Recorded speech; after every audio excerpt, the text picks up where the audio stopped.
Bonjour à tous, bienvenue sur BFM Lyon. Si vous nous rejoignez, nous sommes le dimanche 5 juin. Très heureuse de vous retrouver pour votre journal Lyon Week-end jusqu'à 13h. À la une de l'actualité, Relions-nous est de retour pour sa 7e édition à Lyon. Étape sportive, jeu d'équilibre et recherche d'itinéraires à travers les arrondissements lyonnais. Et cette année, un nouveau parcours de 6 km pour les personnes à mobilité réduite et les poussettes. Reportage à suivre dans cette édition. C'est un choc au sommet prévu ce soir. Loup, La Rochelle, les deux nouveaux champions d'Europe au Matmut Stadium de Gerland. Objectif pour le Loup, se qualifier pour les barrages du top 14. En fin de journal, on part à la découverte du Dragon Boat. Ce sport ancestral en Chine débarque à Lyon tout le week-end dans le quartier de la Confluence. 3 jours de festival, un rendez-vous, vous le verrez, à la fois sportif, éducatif et écologique.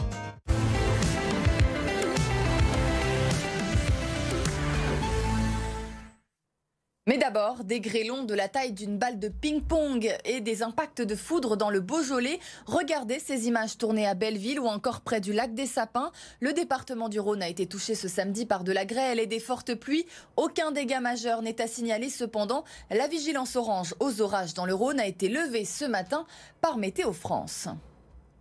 La gare Pardieu toujours fermée ce dimanche jusqu'à 13h30. Une fermeture exceptionnelle en raison de travaux. Une nouvelle voie doit être mise en service, la 12e, pour augmenter la capacité et décongestionner la gare qui est saturée. Les TGV et les TER sont déviés vers les autres gares lyonnaises, notamment la gare de Perrache. Mais attention, certains trains sont supprimés et remplacés par des bus, notamment ceux en direction du Puy-en-Velay, de Saint-Étienne, de Bourg-en-Bresse ou encore de Chambéry. La gare rouvrira à partir de 13h30 ce dimanche. C'était l'une des plus grandes craintes du festival réel à Villeurbanne qui a lieu tout le week-end au parc de la Fessine. Selon les informations de nos confrères du Progrès, une adolescente de 17 ans s'est rendue au poste médical de l'événement et aurait signalé au secours avoir été piquée à l'épaule ce vendredi. Elle a ensuite été transportée à l'hôpital pour réaliser des examens médicaux. Les analyses toxicologiques sont toujours en cours. À noter que la ville de Villeurbanne et les organisateurs ont mis en place une safe zone et des brigades mobiles pour accompagner les éventuelles victimes pendant les 3 jours de festival. Une idée de sortie en famille à présent, 7e édition du Relions-nous ce dimanche. 2 parcours proposés dans le 7e et le 2e arrondissement, des activités ludiques, sportives et culturelles. Et cette année, pour la première fois, un des 2 parcours est adapté aux poussettes et aux personnes à mobilité réduite. Maëva Comsi a rencontré Alexandre et Magali en situation de handicap pendant leur entraînement. Alexandre a perdu l'usage de ses jambes. Pourtant, grâce aux stimulations électriques, il peut s'entraîner pour la course. J'ai une sclérose en plaques avec du coup un tableau clinique de paraplégie et beaucoup de spasticité avec les jambes qui sortent de la palette et du coup un fort risque de me faire mal aux pieds, voire de tomber. Donc faire de la stimulation, moi ça me permet de détendre les muscles. Donc pour dimanche, ça me permettra d'être plus détendu et d'être confortablement installé sur mon fauteuil. Il s'est fixé comme objectif 6 km, comme Magali. Tu vois, tu sens oui, les omoplates. Dans sa préparation, elle muscle plutôt son dos pour éviter les douleurs après l'effort. 6 km, c'est pas rien, c'est un peu inhabituel en termes de déplacement. Et donc oui, l'exercice physique, de manière globale, va justement augmenter le seuil de tolérance à la fatigue et donc forcément va aider ces 6 km puisqu'on sait que c'est pas anodin. Entre prévention et rééducation, cette salle de sport spécialisée permet aux personnes en situation de handicap de se projeter dans de nouvelles activités. Allez. L'an prochain, on le fait en fauteuil manuel tous les 2. Allez, chiche. Allez, chiche. Défi lancé, Alexandre et Magali se retrouveront à la 8e édition du Relions-nous en 2023. Après 2 ans d'absence, c'est le retour des journées gallo-romaines à Saint-Romain-en-Galles ce week-end. Une trentaine d'ateliers des reconstitutions de l'époque. Et cette année, l'événement va traverser le Rhône et s'installer également à Vienne. Écoutez la directrice des journées gallo-romaines au micro de Louis Léger. Là, ça y est, de retrouver en plus avec le soleil, le public et puis le travail d'équipe aussi. C'est-à-dire que les équipes travaillent pendant 1 an et demi sur ce projet et que là, enfin, elles sont en lien avec les troupes, elles réfléchissent à la meilleure organisation possible. Ce qu'on peut innover aussi, ce qu'on peut rendre un peu innovant pour le public. Pour la première fois, on fait les journées gallo-romaines sur les 2 rives. Donc il se passe des choses chez nous, il se passe des choses au temple d'Auguste et d'Olivier à Vienne. On a essayé d'étendre l'offre, d'étoffer l'offre ici sur site, mais de le faire vraiment sur les 2 rives pour que le public puisse vraiment comprendre ce que c'est que la romanité à Vienna. Une semaine après son sacre en Challenge Cup, le Loup a un dernier match capital à disputer en top 14 face à La Rochelle ce dimanche soir au Matmut Stadium de Gerland. L'enjeu, finir à l'une des 6 premières places pour disputer les phases finales. Julie Yalap. Surfer sur la vague de son premier titre, le Loup veut désormais prolonger la saison en championnat. Reste un dernier match à aborder comme une nouvelle finale. Pour moi, c'est un autre match, c'est une autre histoire. La confiance, elle est là. Chez eux aussi. Donc c'est 2 équipes qui sont en pleine confiance. Voilà.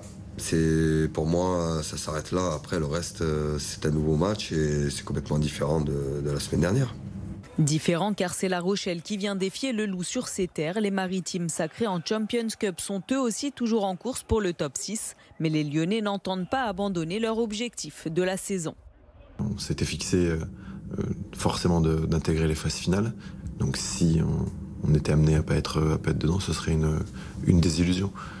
Compensée par, entre guillemets, la Coupe d'Europe. Mais c'est 2 championnats très différents. Je vous jure que dans la tête d'un joueur français, le Brennus, c'est autre chose. C'est autre chose que la Coupe d'Europe. Donc c'est pour ça tout le monde est très focus, parce qu'on n'a pas du tout envie de s'arrêter dimanche soir. Victoire impérative pour le club rhodanien avec le bonus offensif pour espérer être au rendez-vous des phases finales. Pas de surprise en finale de championnat de France de basket féminin. Les filles de l'Asvel s'inclinent et n'ont rien pu faire face aux joueuses de Bourges. Bien trop fortes, les Rhodaniennes terminent donc leur saison sur un nouvel échec. Quentin Grébel. La marche était trop haute. En finale de championnat de France, face aux premières de la saison régulière Bourges, l'Asvel n'aura pas été au niveau. Je pense qu'il y a des joueuses qui n'ont pas cru. Voilà. On fait les choses un peu à moitié et on doute un peu de nous, c'est des matchs difficiles. Je pense qu'il faut qu'on apprenne de ces matchs-là, quoi. Parce que c'est exigeant, parce que c'est difficile, parce qu'on était derrière, parce qu'on doute, mais c'est à ce moment-là que les compétiteurs existent, quoi. Une dernière défaite, 59-53 à Madobonnet hier soir, pour clore une série perdue 3-0. Une finale décevante donc, pour une saison qui l'a été tout autant. On va pas en finale de Coupe de France, on s'est fait éliminer en quart finale de Coupe d'Europe et on perd, même si on est en finale, on perd en finale de championnat de France. Donc voilà, on est en finale, mais on gagne rien sur la saison et je pense qu'à l'Asvel, c'est pas ce qui compte, c'est les titres. Un bien triste épilogue, alors que le club s'apprête à perdre 3 de ses cadres. C'est d'autant plus frustrant pour celles aussi comme moi et Badou et Guy qui sont là depuis le début et puis qui vont partir à la fin de la saison, à la fin de la saison, qui vont partir maintenant. Donc voilà, c'est vrai que c'est beaucoup de déception, de tristesse et puis je pense un sentiment aussi un peu de gâchis. La saison des filles de l'Asvel terminée, les regards peuvent maintenant se tourner vers la section masculine. En cas de victoire contre Dijon ce lundi, les hommes de TJ Parker se qualifieront en finale de play-off. L'Open Soprasteria est de retour pour une 6e édition au Tennis Club de Lyon. Le tournoi commence ce dimanche avec les qualifications jusqu'au 21 juin. Et après une édition 2020 annulée, une édition 2021 en jauge réduite, le directeur du tournoi est heureux de retrouver le public et le programme sera déjà chargé dès ce dimanche. Je vous propose de l'écouter. Tableau de 24 avec donc beaucoup de jeunes joueurs français encore une fois. Les qualifications vont se terminer lundi avec le début du tableau principal. Donc déjà beaucoup de matchs dimanche, je crois qu'on est à plus de 12 matchs dimanche, en espérant que la météo tienne. Et puis après, à partir de lundi et toute la semaine, beaucoup de matchs, beaucoup de monde au village, des soirées aussi partenaires à partir du mercredi qui sont ouvertes au grand public. Donc voilà, on espère retrouver beaucoup de monde et pouvoir de nouveau échanger, faire la fête comme avant. Un parfum d'Asie sur la darse de Confluence ce samedi. Le premier festival de Dragon Boat a réuni une dizaine d'équipages. Objectif, faire découvrir ce sport ancestral en Chine, mais également sensibiliser au sport santé et récolter des fonds pour la dépollution d'une rivière au Sénégal. Reportage avec Laurent Canonico. Allez, en position sur l'avant. Ready, set, go! 16 rameurs, un barreur et un tam-tameur, le Dragon Boat est l'un des sports les plus pratiqués en Chine. Sur la darse de Confluence, ces grosses pirogues à la tête et à la queue de dragon étaient en démonstration ce samedi. Les origines légendaires remontent à 3000 ans avant notre ère.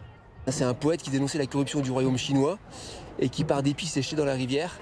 Et tous les villageois, notamment les pêcheurs, ont pris leur embarcation de pêche, des tambours pour réveiller le dragon, pour que le dragon vienne sauver le poète. Et depuis ce jour, donc le 5e jour de la 5e lune, il y a toujours des grosses compétitions en Asie pour célébrer en fait ce poète. Coordination et explosivité pour ce premier festival de Dragon Boat à Lyon. La course est un sprint, 200 mètres en ligne droite pour tout donner. Mon rôle justement c'est de donner le rythme et à l'ensemble des rameurs de suivre ce rythme. Et c'est ça qui va faire avancer le bateau, c'est d'être ensemble dans le rythme. Une personne avec les plus gros bras du monde ne fera pas bouger le bateau. C'est vraiment si on pagaie tous ensemble qu'on va pouvoir faire bouger le bateau. Au programme de ce festival, le sport santé avec la présence de l'association Drôle de Rame, conférences et navigation avec plusieurs équipages constitués de femmes concernées par le cancer du sein. Quand on a un cancer, parfois on a tendance à se ratatiner un petit peu sur soi-même et le fait de pagayer, on ouvre le torse et donc c'est important physiquement et donc le fait de pagayer ensemble, ça donne beaucoup de force.